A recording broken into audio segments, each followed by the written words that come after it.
I wanna be with you. I wanna be with you.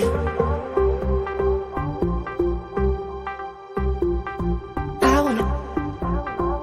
wanna be with you.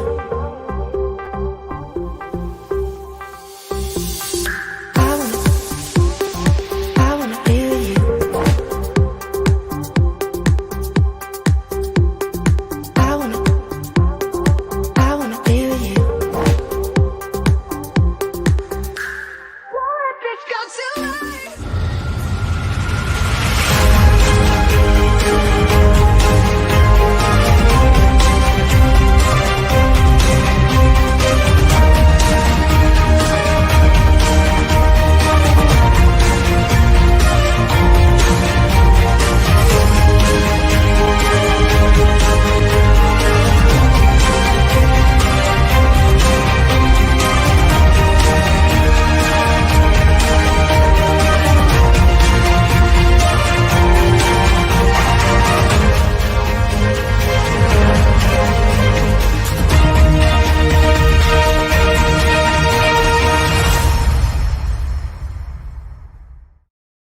Hello again, my friends, and you are my friends, and welcome to this Talking Town Extra Time. I'm, of course, your host, Martin the Governor Lambert. This is Talking Town for the fans, by the fans, an FCA 2021 finalist for Best EFL Podcast. Thank you all so much. I can see the chat is absolutely popping off, and as you can see from the intro, we've got two wonderful contributors for you, and one of them has finally got their photograph all sorted out, and he's on the intros.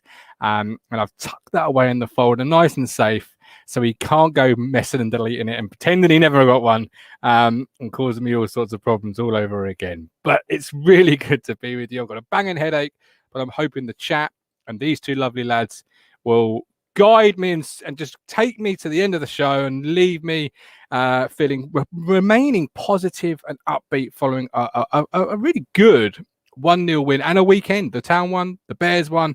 It's been a good weekend so far, except health. We've got a lot on the menu tonight, but first of all, let me say a huge thank you to every single one of my TT Fifth Stand members. In fact, I will put the right graphic on the screen. That would always be helpful. There they are, page one. Thank you all so much. If you do, just like them, get value from us, then do please consider going to Ko-Fi and subscribing to us in a monthly contribution that you can cancel anytime if you should wish to. £5, £10, whatever you can give goes straight back into the platform and really just allows us to do the live shows. You see it from outside the ground, etc. There's a bit of a Norwich graphic for you from yesterday's show. I'm sure they'll be coming up at some points today, but a huge thank you, as I always say, to every single member there. Right, we fell a bit short on yesterday's likes target, which is a bit sad. So I'll be asking the first contributors to set that like target.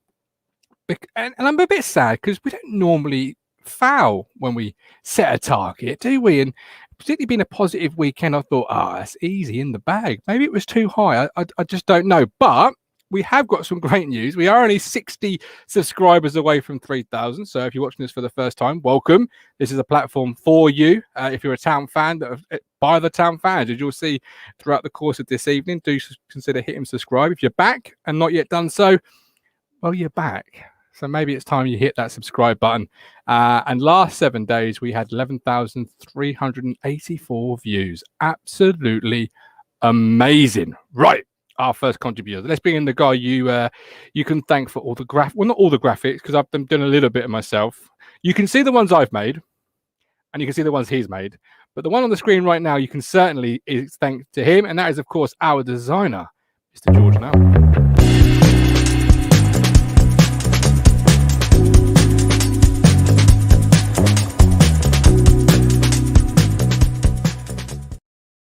George Nunn, welcome in. The decent graphics are your handiwork.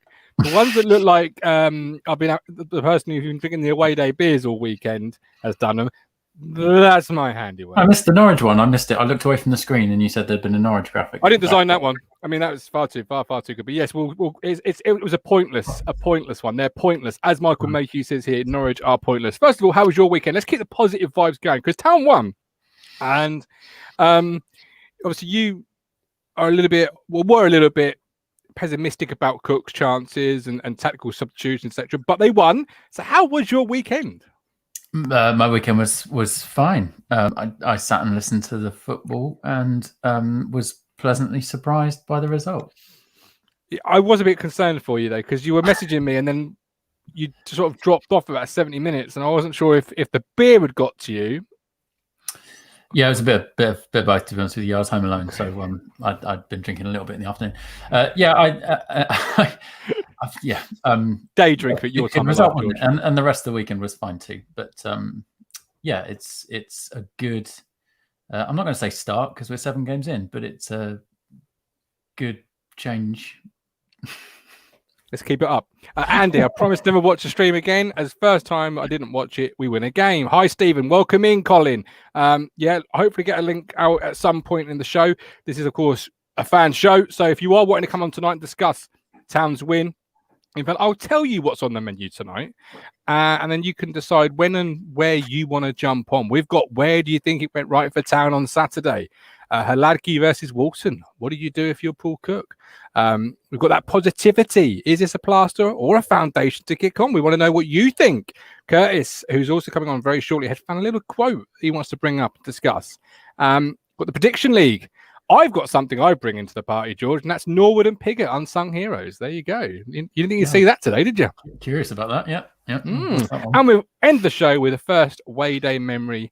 What is yours? So at any point of the show, you are welcome to come on. Just ask for the link, and the link should be dropped into the chat and whatever platform you are watching us on. So before I bring Curtis in, I did say I'd ask you, the first contributor, for the likes target for today's show. So while my head stabs me, give the people at home their likes target, please. We've got to be able to get to 100 likes, right? Oh, I should think so. What was the target yesterday? I didn't see what it was. 200. I think it was 200 plus. We got like 70. We fell well short.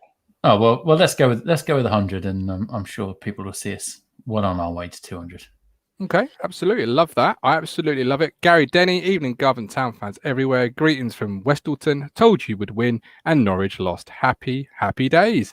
Yes, Norwich losing. George, has to be the funniest thing, just simply because it was the game they billed as their "our season starts now" game. Yeah. I don't often get to leave my house on a Saturday afternoon and feel mildly smug, but as I walk around the street to Norwich, but Saturday was one of those rare occasions. So long may it continue. And they fell well flat against Watford. Watford. Anyway, here's Kurt. Pick it up, pick it up, pick it up, pick it up. You see the drippy, I'm fitted up. Hop in my car and the giddy up. The Arts Society this evening. We've got the designer and we've got the artist both in the building. So how are you doing, Case? I'm good. Life is, like as I said before we started, life is good. Life's treating me well. So there's positivity in this room at the moment. The positivity will not stop flowing. Only slight tidbits that I will bring up tonight. The only concern I got is the positivity came into this show. Will it leave this show? That's the question I'm going to be pondering throughout this 80, 60, 70, 90 minute show, because I'm off the next 3 days because obviously there's no shows, no midweek shows. So I'm going to go to bed tonight, and that's the last time you will see me until Thursday. I'll be hung up upside down by me toenails, and I'll be rested, as it were. George, his local team is Norwich. What's your local team, Kurt? What's the team to you? Aki Stanley. How did they do at the weekend? Oh, but yeah, I don't keep that up to date with them. I drive past the ground every day. I don't need to keep up to date with their scores. I'll find out. With the power of, well, they are in our league, so I mean, it is a bit of a miss to me to kind of not be up to date with them. But with the power of Google, I will tell you, they in fact they played Wigan, so they would have lost. I know Michael Nottingham scored, and I only know that because I know Michael, so I know he scored. But yeah, that's about as much as I want to know about Aki Stanley. Bear with me a moment. Couldn't care about anyone else. Couldn't care about anyone else in this league. just going to plug my light in because it's the light's now gone off. So in fact, I plugged the wrong one in. Then there you go. Never mind. Anyway, we shall carry on as if nothing ever happened. They lost 4-1 according to Mike D.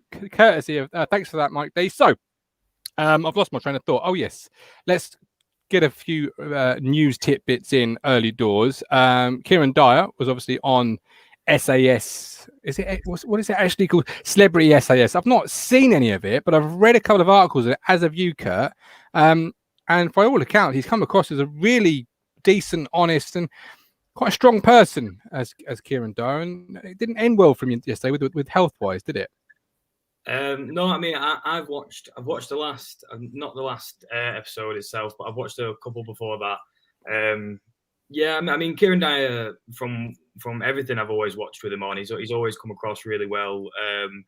There's a fantastic podcast with True Geordie that he did a while back now, and he goes into some of his personal issues that he had, and it's such a fantastic podcast to listen to. I mean, the stories the man has is the second to none, absolutely amazing.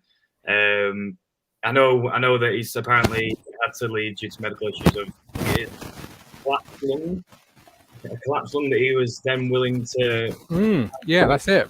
He was willing to carry on with it as well, which is madness, crazy. But yeah, it's a shame. But I tell you what, I've never heard, apart from maybe earlier on in his career, certainly as he's grown up, I've only ever heard good things about the man. So no, fair play to him. I think to take on that kind of, I mean, what would you call it? Assault training, SAS training. I think to take on that kind of thing anyway, it takes massive cojones. So I think fair play to him. And I think to have to withdraw on medical grounds, I think there's no shame on him. There's no shame. He's done his bit, and he can come back to town. Fingers crossed when he's healed up, and fingers crossed. Absolutely. Yeah, full credit to him. We've got Kev talking about we looked more solid because we started with 3 defensive midfield players, finished with 4. We'll come on to the thoughts regarding that in a second. There's a great comment, Kev. Ian, your show covers probably got me back into following my club after many years living in Spain. Excellent stuff. You've got a real talent for this. Thank you very much, Ian. I will pay you later, my good sir. Always entertaining and great contributors. There you go, guys. Give yourself a round of applause. Well done. No, honestly, Ian, that's a great comment. We love that. I love that. And I'm sure the guys here and the rest of the guys and the girls on the platform love it. And if just one person comes back to the football club thanks to this platform, then I'm, after years and years of crap, that's a good job. And I'll take it every day of the week. Facebook user, can we beat the hours at the weekend? That's a good question. Gary, Denny, Dan, we've got nothing to moan about tonight. Haladki, Thanassian, Edmondson, even Wolfenden played well. But Burns, Bond, Selena, Coulson and Burgess were excellent. A bit of gel at last. Well, before we come on to what went right at the weekend, Morsi, George, has been called up by Egypt. Are you pleased for him or are you concerned? Because if obviously he travels, does that affect quarantine? There's obviously an Africa Cup of Nations, I believe, at some point, which could have, could take him out of action for a couple of months. Where are you on the Morsi called up by Egypt situation? Well, I mean, if he wants to play, then fair play to him. I'm thrilled for him if that's his aspiration. It wouldn't surprise me if he's withdrawn if there's some kind of issue with quarantine at either end, particularly at this end, obviously. Yeah, I mean, if international aspirations is what he has, then fair play to him. I'm sure he does. But at the same time, selfishly, from a club perspective, I imagine we'll be looking pretty closely at whether it's sensible for him, from our perspective, to travel if there's an issue with getting back. Yeah, it's currently in a red list country, but it's due to move to amber at 4 a.m. Wednesday, the 22nd of September. One of those government quirks where obviously 3 a.m. is a stronger COVID risk than 4 a.m. Yep. It's like, COVID has a curfew. But I love it. Anyway, and Cameroon, where I believe the Africa Cup of Nations isn't on the red list. So, yeah, just town luck though, wasn't it, George? Get him back after a free game, then lose him to Egypt in quarantine, then lose him to Africa. That's just classic town. But good for him and good for the club that he's good enough, because Egypt are a decent international side, aren't they? Yeah, absolutely. I mean, I in terms of how it affects Town week after next or whenever it is. I guess there's a possibility that it might get called off again, as it was a couple of weeks ago. I know it wasn't through us a couple of weeks ago, but depending on what the squads look like. But it'd be a shame if we do, not least because it's I've got plans to come and watch. But yeah, he'll be a loss. Obviously, I think we're already missing him. I think we'll get to this, I'm sure. But that central midfield partnership is still something that's slightly edgy. Stephen says no isolation as the internationals have different rules. But then I think Emi Buendia had to isolate, did he not? And that's why he wasn't in the Villa squad straight away, and along with his counterpart, whose name escapes me. Anyway, that's the sort of recent news following the weekend, if you were. But the big news out of the weekend, obviously, is Town winning 1-0, a clean sheet, only one goal scored. Not surprised that goal is scored by Macaulay on fire Bond, but so where did it go right for us then? Obviously, we had what some are calling a real show on Thursday, what some are calling a negative show on Thursday. We've had not a single win until now. So what finally clicked into place, George, this weekend? Was it as Kev Sherwood said, the fact we had 3 DM or defensive minded midfielders playing, or Carroll sitting deeper, or Donatian at right back? Where for you did it go right on Saturday? Well, I listened on Saturday and I tried to watch it back, but was sort of skipping bits and pieces because I didn't have an awful lot of time this evening. But I watched as much as I could. I think we looked, I mean, it was hard not to look slightly more solid, but we certainly looked a little bit more shored up than we did against Bolton. And I suspect that was down to, as much as anything, Carroll, I thought played pretty well from what I saw. I think he's one of those kind of unsung central midfielders who just goes about his business. I was still desperately infuriated by Evans whenever he touched the ball, pretty much. But we looked more reassured in defence. Lincoln were pretty unlucky not to score. I thought they had 3 or 4 really good chances. They obviously had the ball in the net one time, but it was offside. I think it was a pretty decent 1-0 victory, if that's a thing. It's not. I think Thursday's coming back to Thursday's show. I thought Thursday's show was probably about as constructive. I don't want to say negative as it could have been, but it's not like I'm thinking. I didn't think to myself, brilliant. This is the turning point. Nothing about Saturday made me think, yep, that's it. I thought there were moments where we had some real quality. There was 3 or 4 moves that looked phenomenally good. You could see Selena's class. He played pretty well with Fraser once or twice. You can see it, but it wasn't a kind of. It didn't look like a performance to me that made me think, yep, okay, brilliant, top 2. Okay, all right. Well, top 2 is a long way away at the moment. But Kurt, before I allow you to jump in on there, Ben Moore, tactical masterclass by Cook. We cut off their threats. Sorry, I thought Ben was getting a bit aggressive there, and looked good in the final third. Would like to see us use the 10 a bit more, not having drop off at times. Mike D loved Carroll's drag back, Selena's reverse pass. Owen reminded me of a Big Mick win, to be honest. Big Mick is on the far at Cardiff, by the way, which I would gladly take if it gets us out of this league. I completely agree. Duncan, the legend that is Duncan. Hope you're good, Dunk. Hope you're staying well. Michael Apton was moaning about the goal. There you go. There's that world's smallest violin for Michael Apton there, Curtis. I'll play it for him. What did you make of it? Well, I was a bit like George. I mean, I was too busy working on a bar during the game to actually working on a bar or working. I wish I was doing that, but it was more that. I was too busy doing it part time on the bar to actually watch it. So I ended up listening to it, and it was only on the Sunday that I went back on iFollow and put myself through the full game, so I could actually be well informed about what I actually watched. Listen, I think we managed that game really well. I think first half, if I'm right, I think we were. I think we were fantastic. I mean, like I say, this is the exact reason why I sat down on Sunday and went through it, just so I could be well informed about it.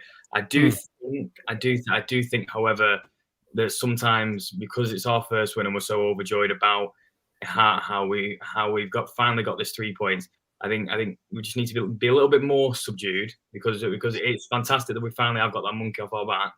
But there were still bits that we can work on, as every team has at this stage of the season, obviously. But it's as I saw Stephen's comment before, which he was damn right with what he said. He said it was about fine margins, and it was with us in that game. And I think he was right. I think we certainly had the rub of the green on our side during that game. I think Clapton might be moaning about our goal. I'm not really sure what he's got to moan about there. I do, however, think he's got a right to be a bit of grievance over the goal that they were disallowed. I think that was I've watched it back 3 or 4 times on a replay. I think their player's onside. I think it's a lapse in judgment in our defence. And I think I literally cannot see how he was offside. He's ran straight through, and I think it was a nice little finish. But that's all. As people have told me previous to the Lincoln game, this game is about fine margins, and sometimes we weren't getting the rub of the green. And I think in that game we certainly did have our fair share of rub of the green. But that's not to discredit the performance that we did have, because I thought, like I say, first half absolutely fine. Second half, again, we came out very, very, very slow. And I thought that worried me a little bit, because there's only one thing that worries me when Ipswich start games slow in the second half, and it either tends to lead to a goal or two. And I think that's the pessimistic side. I think I was quite worried that we were I've seen that comment quite a few times, Kurt. It's cut across you there about that, and so you're not alone when you say that. But as I said to somebody, I can't remember who it was, with the away team, you would expect, particularly with away from home, to have where the home spell has that period of pressure, and you have to, as Ben Moore said earlier, have to sort of manage that and see it out and play to it. And we've not done that. Cheltenham away, we didn't do that, and we capitulated. Burton, we've dominated probably for almost 70 minutes and come away. I still don't know how we came away without at least a point in that, or at least a win, in that game. So the fact we came through it, and yeah, we were our best in that. But did you ever really feel like, Hadladke had any major saves to make in that period of pressure? No. To be fair, a lot of the shots that they did have, even the shots that somewhat looked spectacular from their side, I mean, they were pretty much 9 times out of 10 they were straight down his throat. So I mean, it's one of them that whilst they had shots, they were very much pot shots, and they never really tested him. Listen, I'm happy for Hadladke. I think as someone who was rather annoyed at his displays in goal, I think whilst again he had a bit to do, but not so much to do against Lincoln. I think that clean sheet will give him a good boost of confidence, which, listen, I'm happy. If it gives anyone a boost of confidence, I'm happy for the keeper. But and I want to see consistency now. I want to see us forward this weekend, and because I think it's one of them. Believe me, I'm as happy as anyone with that 3 points, because I think I personally have a draw. But listen, I'll take 3 points. We'll take 3 points. Yep.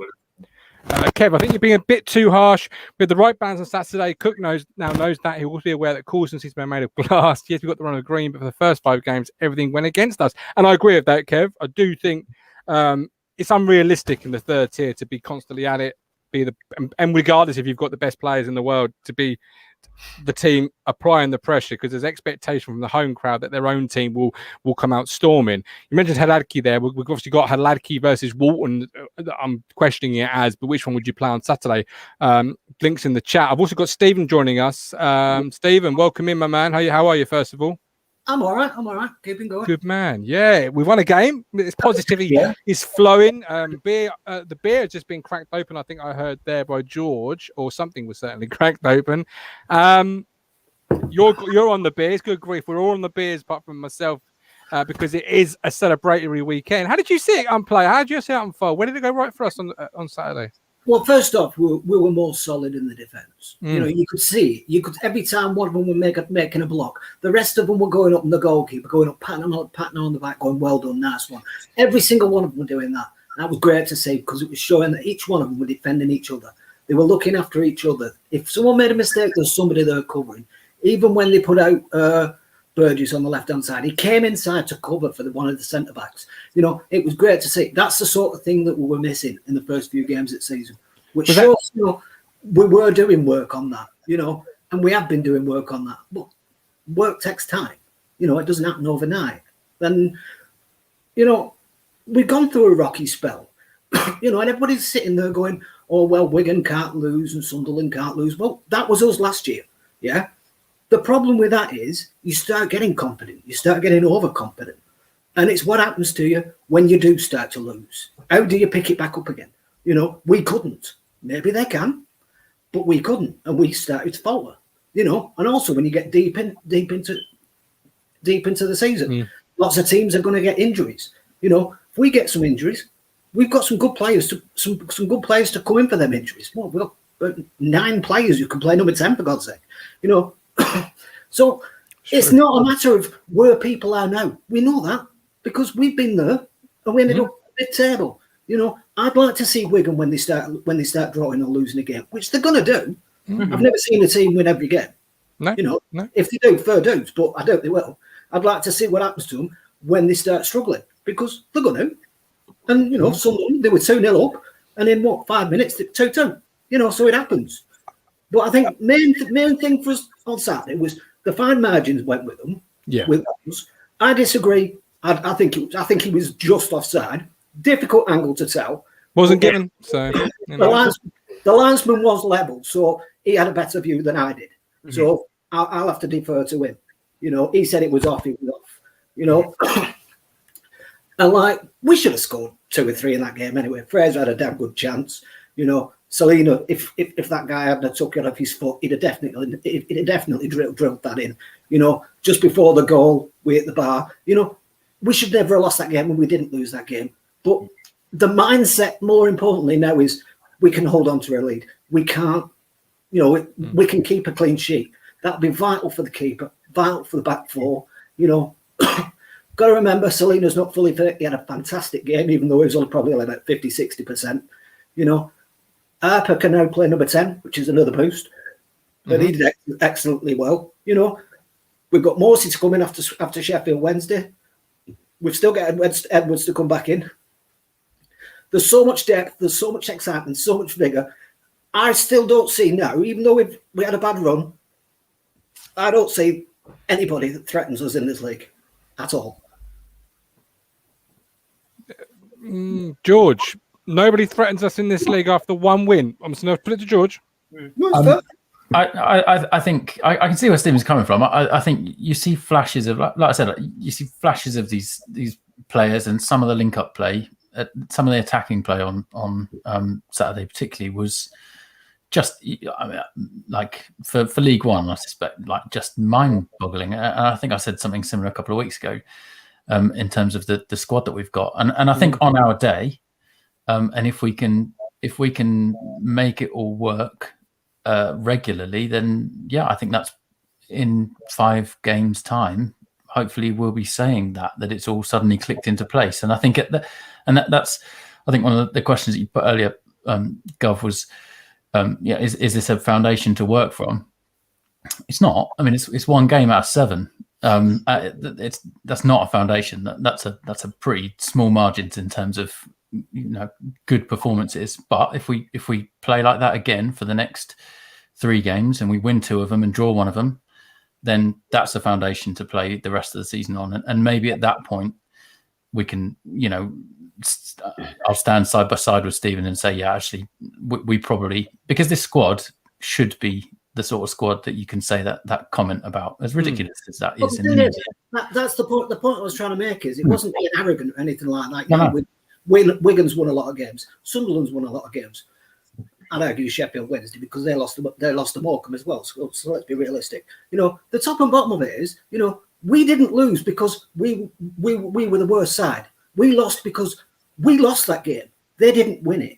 Yeah, you know, there was only Bolton you could argue they won it, but you know, like I said, we could have gone in the lead just before when Bob missed that shot. It could have been a totally different game. It's all ifs and buts, I know, But fine margins make games.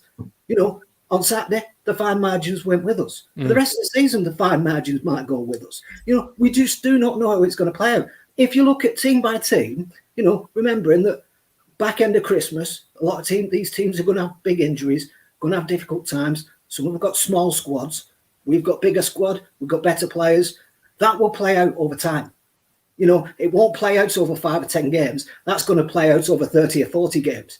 You know, the fact that we've got players we can bring in, other players just have not got.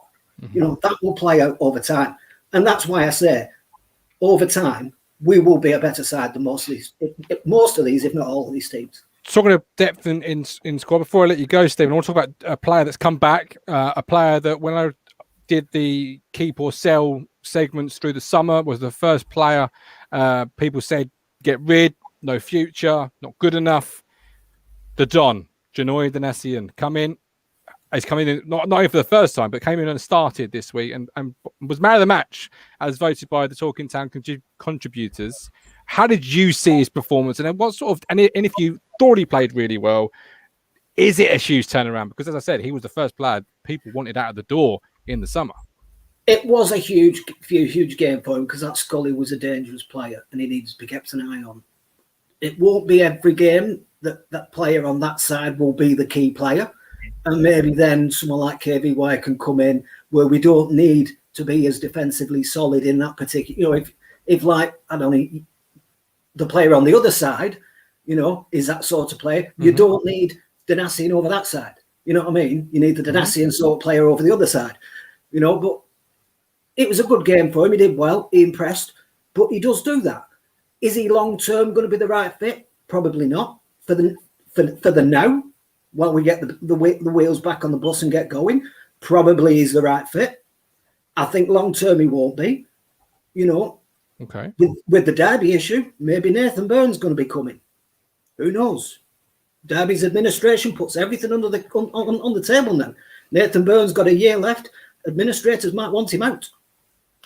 Okay. All right. No, fair comment there. But obviously until January, certainly. Is it now Danastian's position or shirt to lose, Kurt? Is it? It's just to lose. Yeah, I agree with Stephen. I agree with Stephen there. It's definitely Danassian's to lose. I think the problem was for Danassian. I think without possibly putting words into an ex-manager's mouth, I don't think he liked him very much. Got dating back to his time at Villa. So I think Danassian's Ipswich Town career has, for the largest part, not even been stop-start. It's been stop, and he's been stuck at those red lights at the junction for quite a while. And I think Cook he's took a liking to him, and I think he is now taking up a spot which it's a free spot. I mean, KVY, he's not the same KVY that we had. That it could come back with more games and more time on the pitch, but he's not the same from what we first saw, and that's not a criticism of the guy. I mean, the injuries that he's had, you're bound to be a bit reserved with how you play. But the man does what you want him to do in League One. He's not spectacular. He's not amazing, but he is your League One defender. He will cover you at right back, and he'll even slot in at centre back sometimes. Like I say, he's not spectacular, but I for one, I'm happy for him. If he goes on to play. If he plays 30 odd games and 20 over half of them are starts, I'm happy for the guy. I think he will be able to walk away from the club eventually and know that at least he had a chance here rather than being casted out from the very start. But yeah, no, listen, I'm happy for Danassian, and I think, like as you said, a lot of people had him gone. A lot of people had him chalked off and ready to leave. But I think it shows a certain type of characteristic that I think Cook also likes. That I'm sure. Well, I think there was an option for him to even go to Fleetwood in the summer, and I think if I'm right, I don't think he actually was that bothered about going to Fleetwood.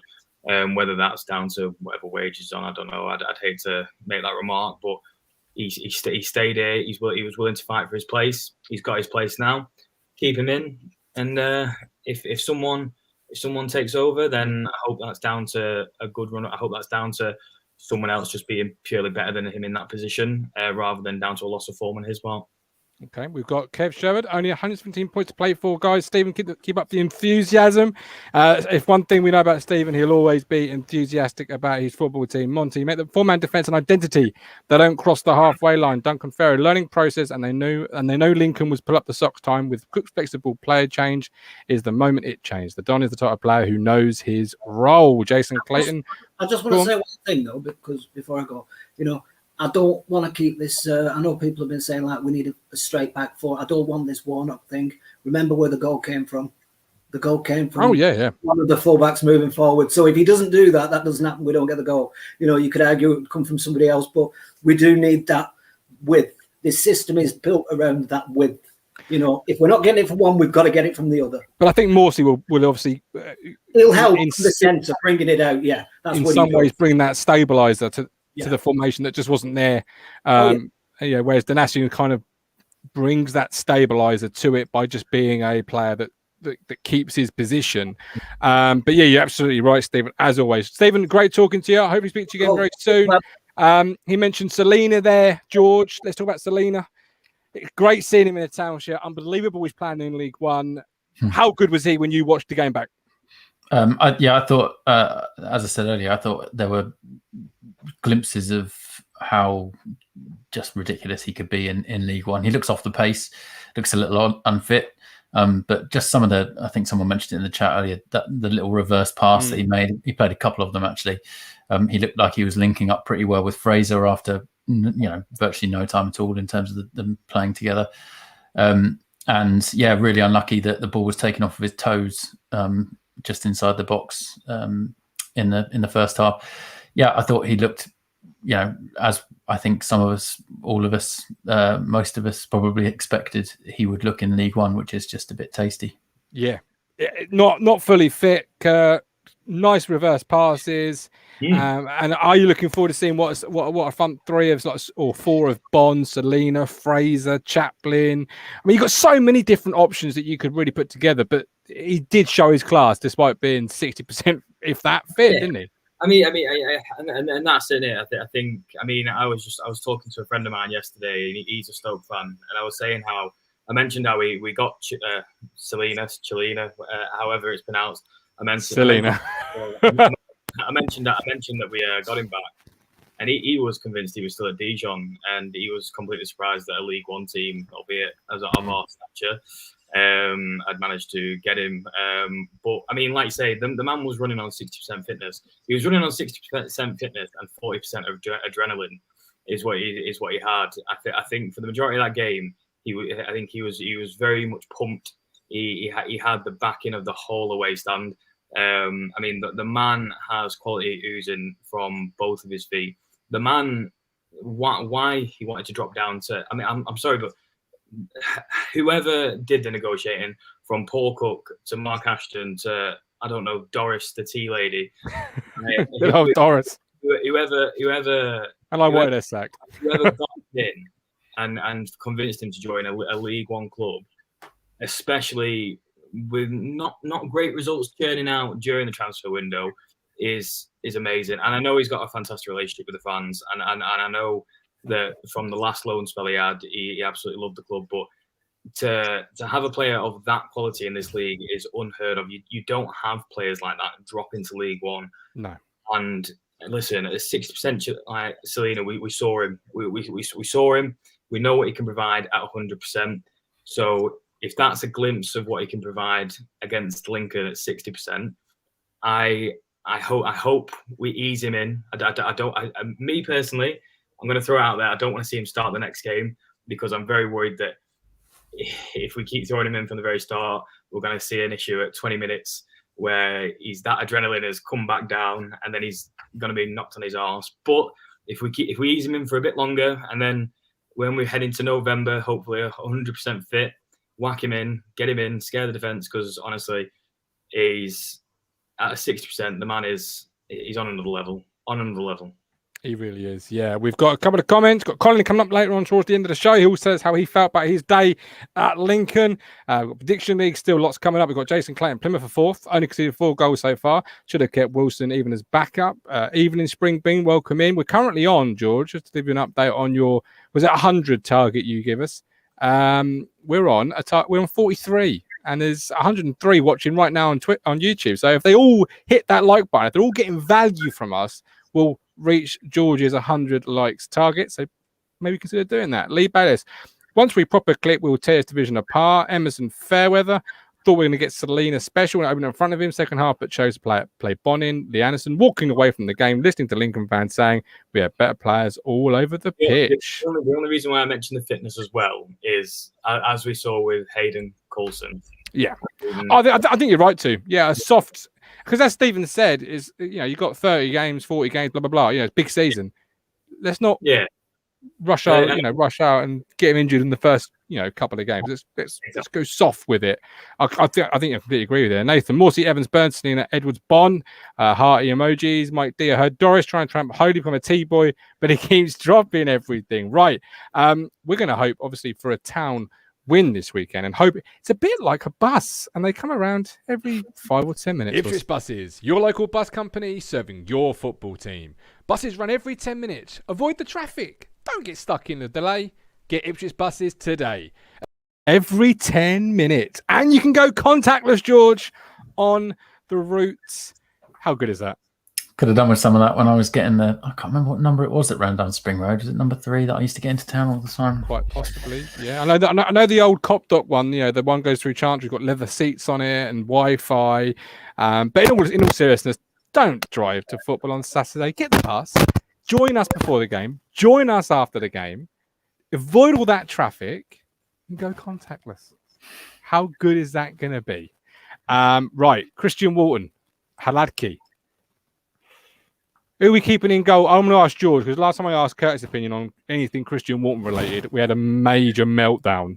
And I'm still, I've got to be careful about what I say. I don't know. It went nuts. But where are you on it? Do you change a winning team? And if you do, is one of those the goalkeeper, or did he come back in and perform really well? Where are you on it? I thought Hladky looked solid enough. I think there was one moment in the second half where he sort of threw himself into a crowd and missed it, but that wasn't really his fault particularly. On another day, he might have got a free kick. I think he looked fine. He didn't have loads to do. What I saw of Walton at Bolton, he didn't do anything to earn his place back, whether he had a knock or not. So I'm going to leave it there in case I upset Curtis. But I thought against Bolton, Walton was pretty abysmal. Don't worry, Kurt. We won't ask you. Mark Rattle keep the same. I remember Rattling. I never actually said anything really bad about Walton. I just came with facts.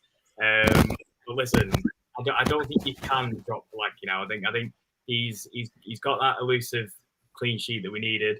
It is his shirt now. I know that Walton was possibly brought in due to maybe the poor form that he had started with, but I think you'd be doing more damage to drop someone who claimed the first clean sheet. And so first win. Yeah, I think right now, Walton, you just have to get some splinters in your arse, and then when the time comes, I'm sure he will seize it and he will be fantastic. I actually do.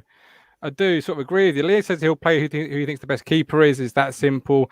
I worry for a player coming in, particularly in goalkeeper. We had it with Norris and Holy. Like Holy was never really a fan favourite, or necessarily even quite good, but it was that chopping and changing. Norris came in, made a few mistakes. Yeah. If heaven forbid, if he brings Walton back and a mistake happens, or a goal goes in that fans perceive could have been stopped. Yeah. You just open it up a little bit, I feel.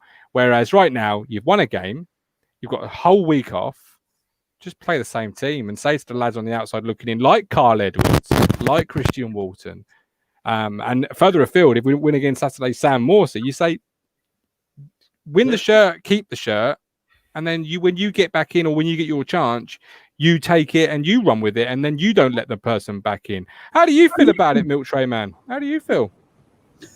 I feel pretty good, actually. I kind of rewatched the show from when I was on the other night, and I thought, God, you miserable bastards. I came across really miserable then, and looking back at it, I was quite down about the whole thing. But isn't it funny how a result can just kind of change the way you kind of feel about it? And it was the result in itself, which is really good. Of course, I was at a wedding, I couldn't see it unfortunately, but I did rewatch it. I thought it looked very, very good. But also the things I loved were when Ashton went round the crowd in the end, and it just kind of reminded me that we have gone through this massive transition, and underneath the results is a pretty solid structure. And you don't see many chairmen doing that. You do see it occasionally, maybe when, Leicester and all that sort of thing. It just reminded me that actually, do you know what? Yeah, I felt pretty rubbish about the results. I do feel a bit dejected. But actually, underneath that all, I would have probably given anything. I would have snapped your arm off even a year ago just to kind of be where we are now with the potential rather than the kind of the guaranteed malaise. So I felt really good. It really lifted my mood for it, and really looking forward to Saturday. So where do you think it? We asked the question earlier on the show, but as you're somebody who's come here on here, asked covering. I mean, with a changed mindset, where do you feel it sort of went right on Saturday then?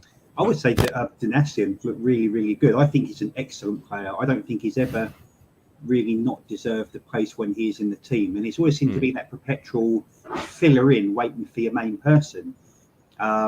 But I actually think he really staked a claim for me, Dynastian. I thought he looked really, really solid, really, really good, and understatedly so as well. And it usually takes just one or two players just to do that and slot in right, which makes a difference. So I think what was it Steve saying earlier about really fine margins? That might be one of our little fine margins, just playing him a little bit further up and just having him be comfortable in that role. And it really seemed to make the difference for me. I saw a lot of what he was doing off the ball as well, which I always try and watch players do, and he really kind of done it for me. So, I was really pleased. There's something slotted into place somewhere. And I thought Celine looked good considering he hadn't played for months, had he? So, we know there's more to come from him, but he looked class when he had the ball. Decision making is, oh, God. You've seen both goalkeepers in the flesh. You've watched both of them. Hladky had the shirt on Saturday because Walton had an injury. We're just discussing that before you came on. Where would you go with that now if you were Cook? If you were in charge for next weekend, would you be keeping Hladky and giving him the chance again, or have you seen enough from him to say we've got to give Walton the chance? Where were you on it? 2 games ago, I would have said no, but I thought he actually had a pretty solid performance on the weekend. And look, it's taken us 8 games or 9 games, whatever it is, to stumble upon something that works. What would be criminal now would be to change it. So those little tiny partnerships, I thought the communication seemed a lot better with his central defenders. I saw him being a bit more vocal, which I didn't feel he was. And it's little tiny things like that. I thought, okay, good, run with it, keep it. He's the first goalkeeper, I think, since last season to actually keep a clean sheet. So keep him. You've got to run with it. Tiny, fine margins, fine margins. Lots of them built up. Who knows? Yourself and you, George, have both been a little critical of Cookie and his subs. I want to ask you both. I'll start with yourself, George. How did you view Cookie's subs on Saturday, and also his self-scout reflection on the Harper situation? Did you feel he got it right on Saturday, and particularly the Harper sub? And are you pleased to hear the manager come out and say, "I've actually looked at it, and I've probably been playing a player out of position"? Yeah, no, I think that's absolutely right. He couldn't have asked for worse luck on Saturday because he didn't have a left back on the bench. So obviously it's not the ideal substitution, but it's the substitution he had to make. I thought, when Harper came on, I mean, listening to it, it was probably easy to assume that it might not have been quite the right move, and felt like it might be a defensive-minded move. But I thought Harper, and I know lots of people have said this, and I've heard people talking about it since Saturday as well, looked really good in that position, and looked much more assured, looked really up for it, and I think that was I thought, generally speaking, I thought the subs were bang on. I don't think, certainly I'm first to hold my hands up and say that. I think I've been concerned. I have been concerned about Cook's in-game management from a tactical perspective, and I think I said on the show before, I have been concerned about what he's lost in Richardson in terms of a sort of tactical foil, if you like, but particularly easy to think when we're going to do him so well. But yeah, I thought Saturday he got it right along. Do you feel on Saturday, you're right to focus on the subs, do you think from watching the game on Saturday that it was a he doesn't have that tactical nuance of Richardson to bounce ideas off of, so he's doing it alone. Was it a case of he's learning and he's getting fit, more balanced with his squad and knows him a bit more, or was it just keep making substitutions and once every 7 or 8 games you're just going to make the right combination because it's so good? Hopefully it's not that. I think when you were talking before, Ben, actually, I was thinking to myself that it could be that Cook is the thing that needs to slot into place at the moment. The squad's there.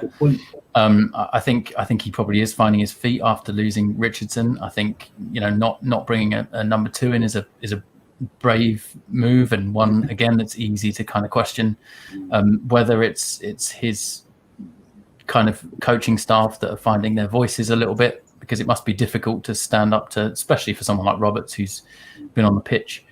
All of those things, that kind of leadership group, and I've talked to a few people about this, and it's difficult when you're bringing in a leader in any business, I guess, which is it's easy to look at them and go, oh, they've been super successful wherever they've been before, but he's not done it on his own. Ashton came in and has done a phenomenal job this summer, but he came in with his 4 or 5 closest people from Bristol. He brought the team in with him. Cook's surrounded himself with people that he knows largely, but they're not people that he's worked with in those capacities before. So I think that it's almost a leadership team within the squad that feels like it needs to gel as much as anything to me at the moment. Ben, before we let you go, Selena returned, or Shalina, that name controversy that we never even knew we needed it, courtesy of Amy Downs. But yeah, Curtis says he wouldn't start in Saturday. He'd be a little bit gentle with him. Where are you on that one? I think I'd actually agree with Curtis, because although you're compelled to say he's got to start because of who he is, but that was his first game back, and that would have strained his body like no training would have. So every part of me wants to think, yeah, get on, because he's fantastic and he loves Selena, he's just amazing, he's going to be all of that. I get all that, but like people correctly say, and maybe sometimes I forget, we do have a lot of games left. And I would rather wait a couple more or a few more games to get him fit and keep him for 30 games than rush him on now and have him for 15, because you can't just shuck him in out of nothing. So I want to have him start on Saturday. I'm going to come and see him for the first time, potentially. But I'm with Curtis, just slowly. Well, can you imagine the raw when you get a player of Selena's quality ready and waiting to come on the pitch? I mean, you as an opposition player, when you see that player lining up and that board goes up, I'm sorry, but that's just as daunting as seeing him start. And it's if to ease a player of that quality in, and then hopefully, as you say there, Ben, have him for 30 games starting, it's an absolute no-brainer. Absolutely. Ben, we love you as always. Looking forward to the weekend. That Raw, as Curtis says, would be good. And George, some great points there about the leadership team needing to gel. John, you might need to refresh your own screen, because it's working on my dummy screen, and Matt said it's working, and it's working again for him. Brilliant. Right. Before we bring the GOAT in, we've got the prediction league. So here is the league table from this weekend just gone. I've now split it across 2 league tables, but Mike was on 15 points, Rob Smith on 12, Anthony's still on 9, Trevor on 9, Stephen Davis on 9, Taylor Paul's on 9, but he just misses out on the top 4. It's all over the shop. This is one of my own creations, as you can see. But yeah, we actually had 7 correct answers this weekend, George. Can you believe that? 7 correct answers with 3 new names. And they are all on the second part of the table. Matt Phillips is a new name as well, but he got 0 points. No pois for the Phillips. I couldn't resist but putting that on there, trust me. So he went on there. Matt Phillips with 0. Ian Houston, Spencer Blythe, and there was another name, but I forget which of the new names it was. But there we go. That's the league table. Huey Stannard, by the way, biggest mover this week into the places with 6 points. Good work, Huey. We have got these games this week: Ipswich Town versus Sheffield Wednesday, Cambridge versus Fleetwood Town, Swindon Town versus Colchester, Everton versus pointless Norwich, and they are pointless in every single which way, and London Bees versus Ipswich Town F.C. Women is our wild card. Now, I know both of you have put your scores in. George, you have gone for Everton, I think it's 3, pointless Norwich 1. You think Rafa Benitez is going to outsmart Fark, do you? Yeah. Not hard, really, is it? Doesn't everyone? Yeah, I think. I don't see Goodison Park being the first place that Norwich go and get points this season. I may very well be wrong, but I'd be surprised if they turn Everton over away from home. It would be a surprise. It truly would be. I'll sort that link out in a second for you, Mike D. Curtis, you've gone. Remind me who you've gone for in the game we discussed. Oh, bloody hell. I know. Cambridge Fleetwood. You said 2-1 to Fleetwood. Yeah, Fleetwood. Yeah, 2-1 Fleetwood. I think there's only 1 point separating them in the league. I think in terms of goals scored, I don't think there's much in that either. And I know Fleetwood. I think they had like a 95th minute equaliser against Sunderland at the weekend, which they'll be riding high from. I know Cambridge are on the back of a good result against Pompey as well, but I think partly, to be fair, I think that's partly in good faith because I've got a bit of a soft spot for Fleetwood. I mean, I watched them back when they were in like Blue Square North, so I think it was. I think part of me wants to see them do really well, so I'm giving them the edge purely based on my little soft spot for them, but I do think it will be a tough game.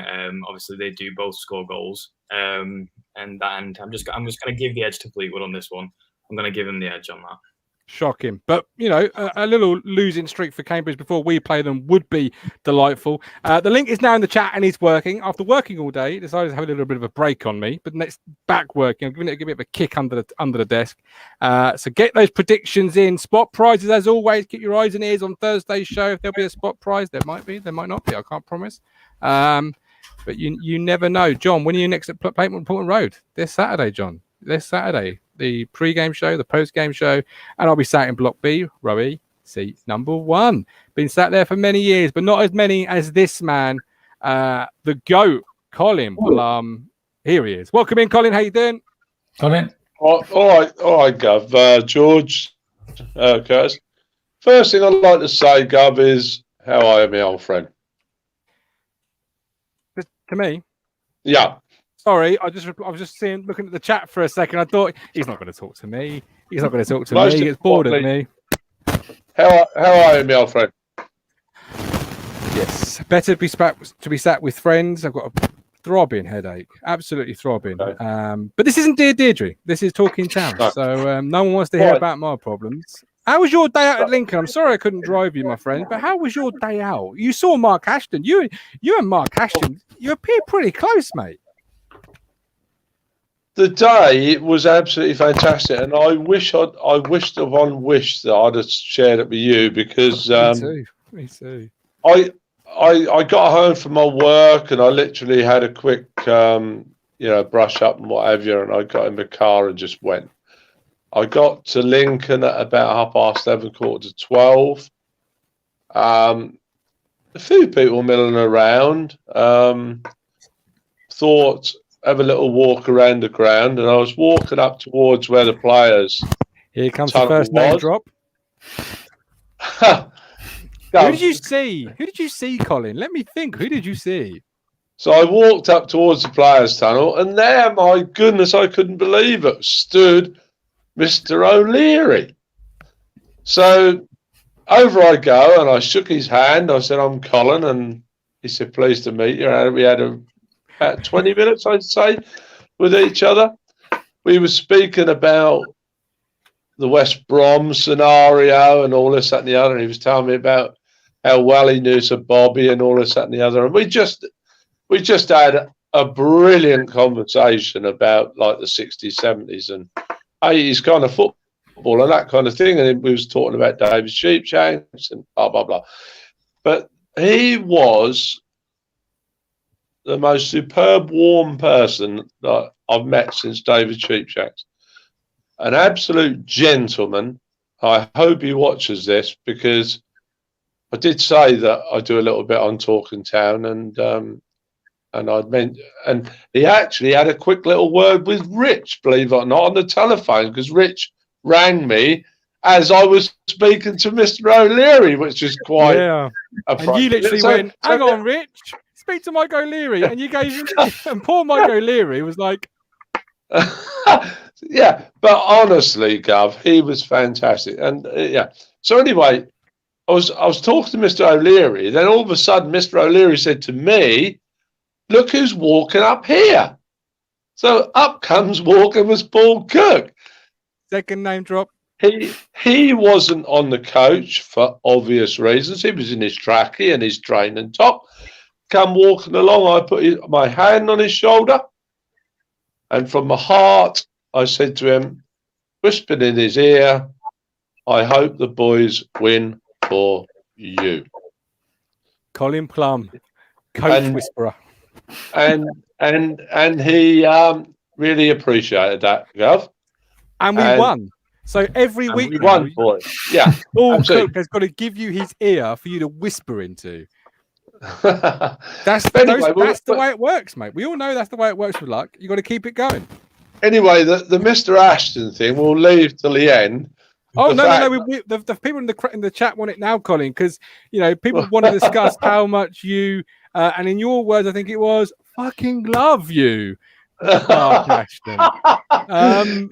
It was an amazing 5 minutes, really, because we was just starting to walk out, and Rich goes, we was just like walk as if we was going to walk out to the entrance, and Rich goes, oh look, Ashton's running down here. So we done a U-turn and went back, and he went beeline right across the back of the goal, right to the other corner flag.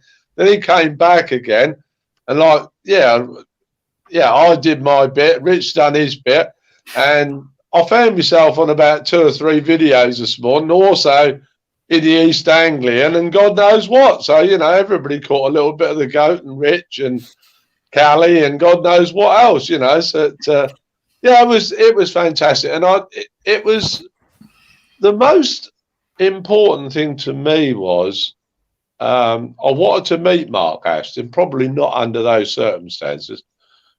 I did say to Mr. O'Leary actually pre-game, I said to him, your mate, Mr. Ashton, I would love to come to the club and knock on his door and walk in, sit down, shake his hand, and say what a magnificent job you've all done for this football club. I'm not just saying that because we won on Saturday. I'm saying it because that's what I firmly believe. I firmly believe, like Mike O'Leary, like Mr. O'Leary said to me, I said to him about, turning this round and everything. He said, as soon as we get that first win, Colin, we're off. And I totally agree with him. And I totally agree with a lot of what Peter has said tonight. I totally 100% agree with Steve, what he said earlier, about the fact that, we are we mustn't lose the fact that, we haven't had a good start. We all know that, but we have still got as good a squad as anybody in this league. And I honestly think if we beat Sheffield Wednesday and beat Doncaster, I really think, like I've said to you before, Gav, and I've said to George, and I've said to Curtis, everybody else, I think the snowball will get bigger and bigger. And, I just think, we're too good a squad. We are too good a squad for that not to happen. I'd like to I made a few notes tonight, Gov. It ain't like me, about every player who started the game on Saturday. Okay, before you get into that, I've got a few comments from the chat I want to run past you. First of all, sorry. Are you going to be Paul Cook's assistant? I'd love to have. I'll tell you what. I'll tell you what I'd love, because he's what I call a fans manager. He's a lovely man. I've really felt for him this last few days. Rich's sort of bloke, because he wears the same sort of clobber as Rich does.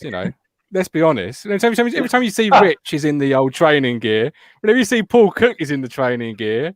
So he's definitely Rich's sort of dresser. And the second question I've got for you, Carl, before you get into the notes, Did you get the question to the answer that everybody really is sat at home thinking right this minute? Did Mark Ashton read the 7-page front and back letter from Colin Plum? I didn't have time to ask him that. No, because you're too busy being a little cheerleader, weren't you? Going, oh, I love you. I'll tell you what, I really enjoy that. Anyway, going on to one of my little notes. Floor is yours, my friend. I love you, Gav. I wrote a little bit about every player who started the game on Saturday. And I'll go like this. Aladsky, I just put safe. Donasian, superb. I hope the players watch this. Edmondson and Burgess, quality. Coulson, solid, especially going forward. Evans, better. Burns, worked hard. Fraser, best game so far. Selena, potentially brilliant in this league. Bon knows what it means to us. One of us, full stop. 12th man, fans. Brilliant as usual. O'Leary, superb, warm person, gentleman. Cook, fans manager, lovely person. Ashton, he gets the fans, brilliant, Gov. I didn't know the last 3 played, Colin. You said you made notes on players that have played. But another thing I'd like to say, Gov, I know, you'll probably say, here he goes again, but I did watch him play. I'd love to say just a little piece about the great Jimmy Greaves. Yeah, please do. Please do. I was fortunate enough. I think I was about 11 or 12. In about 60, I started going to 64, but I can really remember from about 68, 69, 70, when he was in the back end of his Spurs career, and also then when he joined West Ham. I remember seeing him in that lovely lily white shirt. I think he wore number 8 most of the time when I saw him. Playing on that beautiful surface, those beautiful surfaces in them days. For Tottenham, and then I saw him play also against Ipswich for West Ham. I didn't see, for obvious reasons, I didn't see him when he played for Chelsea. So that was when he started his career and I was very much too young.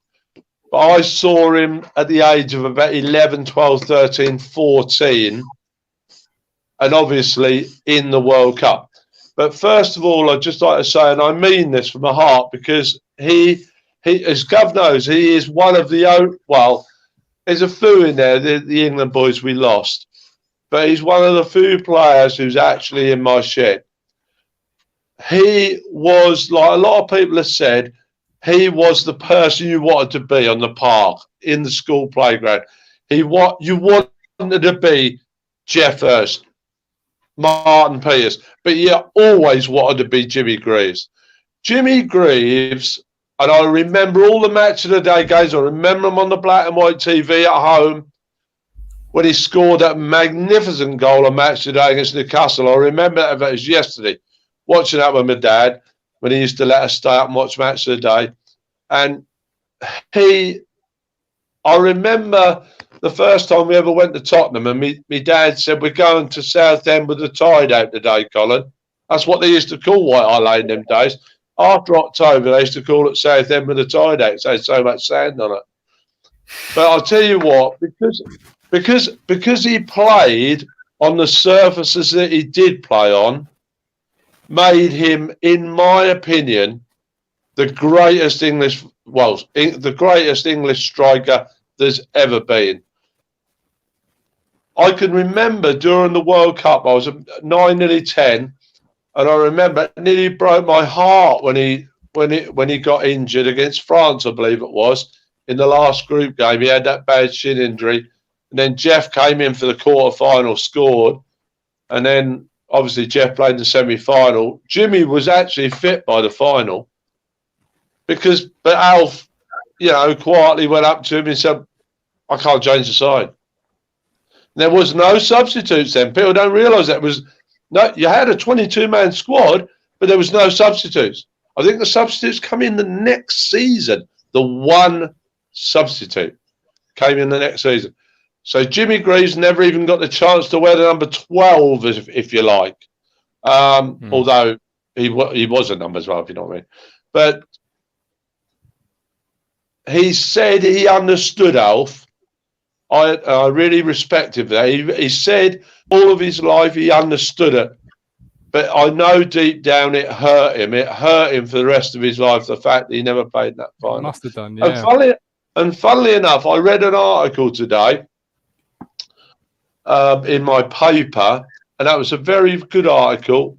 And the person wrote, if Jimmy Greaves had played in that final, the Germans wouldn't have had to worried about extra time, because they wouldn't have got the extra time.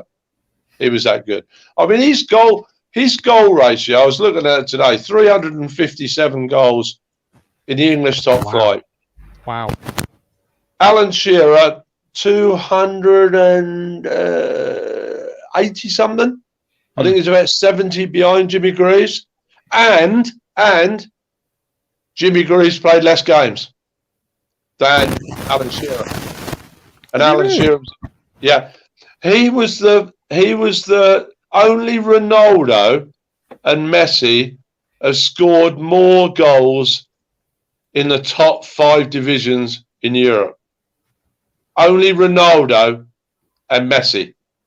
See, we don't celebrate that enough. We don't. We in this country particularly, we don't ever put those players that need to be put on that platform. It just gets forgotten, and that's a shame, because I never knew that as a young football fan, but it needs to be known. Sorry, Kane. Another thing I'd like to say, I watched the great Alan Brazil, and he was great. He was a great player, and I'd say, who would I say one-on-ones? Dalglish should be up there, obviously. Brazil was definitely be up there in the top 10 that I've ever seen. One-on-one. I'm talking about one-on-one. Mirren to Brazil, one-on-one with the keeper, go up the halfway line. It was nearly a goal. 90% of the time, it'd be a goal. Jimmy Greaves, 95% of the time, it'd be a goal. That's how good he was. Alan Brazil, honestly, not because he's a town player, one-on-one, unbelievable finisher. Jimmy Greaves is up in another level. And I mean, Alan did it at the top flight all his career. And for big clubs, Ipswich, Man United, Tottenham. But Jimmy Greaves, God rest his soul. Do you know what? It was a lovely little comic strip, if you like, a little picture in my paper today.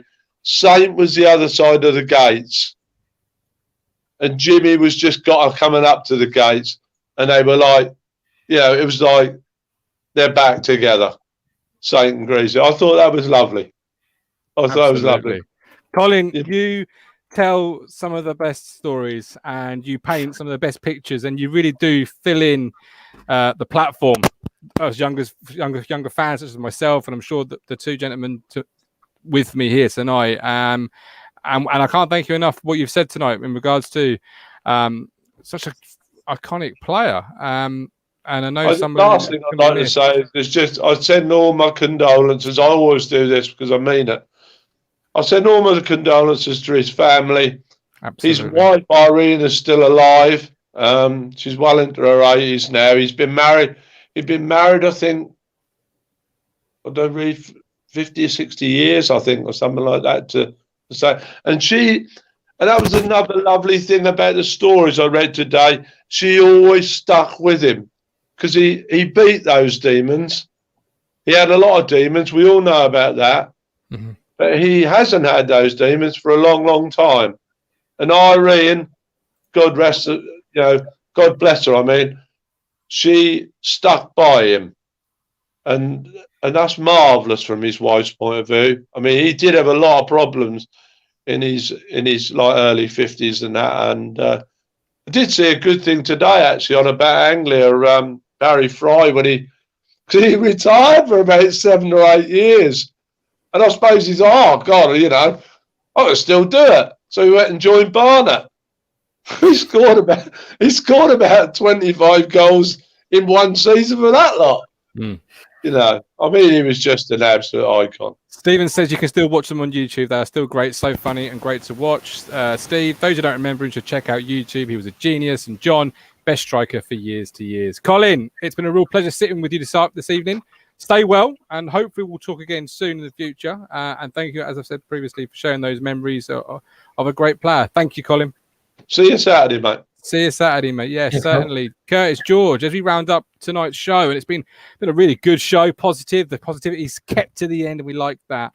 I'm going to ask you one question, unscripted question. Macaulay Bonne, based on the fact of what Colin was saying there, and natural goal scorers, how many goals do you feel right now Macaulay Bonne can get in this season? What target do you think he should be really aiming for? I'll ask you both. You can kick us off, George. Given his start, I think if he's looking at anything less than 20, he's underselling himself. There's no reason why anyone's going to take that shirt off of him at the moment. And I think, if he carries on playing the way that he's playing and showing the just passion that he's showing and general just quality that he's showing, I think I'll be surprised if he gets fewer than 20 goals at this rate. 20 goals. Stephen Parry, 32. Chris Boyd, 30. And John, 27. Curtis, what about yourself? I think I'm going to say he should be looking at a minimum of 20 goals. However, I think less pressure is going to be on him as the season goes on. I think the goals are going to start dripping in from everywhere. So I think I'm going to get him to finish the season on 18. I'm going to get into the season on 18 because I think right now I think his average is like something like every goal every 76 minutes or something like that. It's amazing, yeah. But I think the pressure will be less on him the more this team supposedly gels, and I think that as we've seen, a fully fit Cellino will chip in. We will have a few pot shots that go in. We will have Piggott to come into the side and get on his hot streak hopefully at some point. We've got Norwood, who, although he's not second choice striker now, I imagine he's got he's claimed for third choice at least. So he might chip in with a few. But I'm gonna say it's gonna be an all round goal scoring team. This I want to say, especially after what Colin said there about Dewey Greaves and everything, and obviously sending in condolences. I think Paul Cook, not much has been said obviously about his personal situation. And obviously, I think it's right that obviously people kind of refrain from that. However, I think the man himself, he said after the Lincoln game that he was only going back to visit family after that game, since what happened had happened. And I think the man to go through what he has done and in the form that we have been in, the problem is football does affect our personal lives. This is why we go home on a Saturday evening. This is why we're so disappointed at 5 o'clock when we do lose. And sometimes it does affect our personal lives because we live and breathe this stuff. And I think Cook has had it tough. He's had it tough. I mean, the man has lost his father recently, which is horrendous. It's an absolutely horrible thing to go through. Never mind have to continue your job. He could have, if he'd have been well within his right to take a leave of absence and take some time out with his family and go be with them. But the man has stuck with his job and tried to continue as though, which unfortunately it does. But I think losing your father is very tough. Is very tough, and I think you can see from Cook's post-match reaction that in that short little snippet that has been shared on Twitter quite a few times now,